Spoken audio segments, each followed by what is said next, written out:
Nagulantang ang madlang people sa ginawang lap dance ni Ate Girl Jackie Gonzaga sa singer-actor na si Darren Espanto. Viral ito sa usapan ngayon ang video na in-upload na netizens na kuha sa naging year-end party ng Showtime. Sa naturang video ay makikita na nakaupo si Darren Espanto sa isang monoblock kung saan nilapitan siya ni Jackie at binigyan ng lap dance. Sumunod naman ang dalawang Showtime dancer at pinaikutan ang binata habang nagsasayaw. Ngunit hindi pa natatapos ang pasabog ni Ate Girl Jackie dahil bago patapos ang kanyang sayaw ay niyakapan niya si Darren na mas napahiyaw sa kanyang mga kasamahan sa party.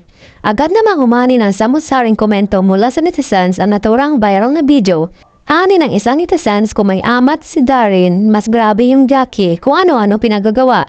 Bagay din naman talaga sila, may kilig naman talaga saad naman ang isa.